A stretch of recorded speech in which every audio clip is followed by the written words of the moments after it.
Tanggal mo ako sa grupo, Nadia. Tumulong ka ba? Hindi naman na. Sabi ko naman sa'yo, wait lang, di ba? Yung wait mo inabot na ng 1 buwan. Ibalik mo ako sa grupo. Napasa ko na yung paper, Roy. Wala ka nang magagawa. Bawiin mo yung papel, ilagay mo ako ron, mag-i-eskandalo ko rito sa harap mo.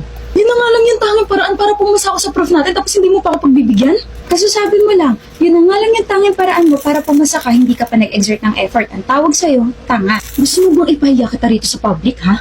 Sa tingin mo, natatakot ako sa'yo? Alam mo, ito yung dahilan kung bakit hindi ako bumalik sa'yo nung nakapag-break ka sa akin. You never gave me a chance to redeem myself. Wait, paper yung pinag-uusapan natin tapos bigla mong inungkat yung dati. Hindi ba parang ang petty? Totoo naman eh. Gusto mo ba talagang ungkatin natin yung past? Sige, why would I give you a second chance in my life kung ilang beses mo akong pinahiya at binastos nung second year tayo? Hawakan mo tong bag ko, Nadia. Sorry, Roy, may mga hawak kasi ako. Hahawakan mo to, babatok sa'yo to. Yan, tama yan. Sumunod ka kaagad. Dami pa sinasabi. Roy, gutom na kasi ako. Pwede bang mauna na muna ako kumain? Ano ba sabi ko? Mag-diet ka, di ba? Buwasan mo naman yung bilbil mo. Nakakaya ka maging girlfriend eh.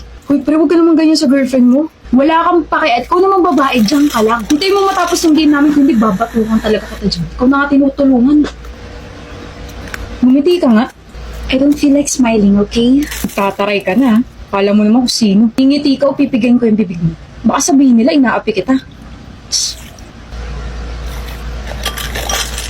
Nabasa mo ba yung text ko? Roy, ayoko na. Ano? Gusto ko na makipaghiwalay. Hindi ko na talaga kasi kaya eh. Hoy, pinapagawa ko lang yung mga assignments ko tapos makikipaghiwalay ka ng drama, ang putik. Ayoko na. Alam mo, paulit-ulit ka na lang. Gusto mo na naman makipaghiwalay. Wala naman akong ginagawa masama sa'yo, Nadia. Ayoko na.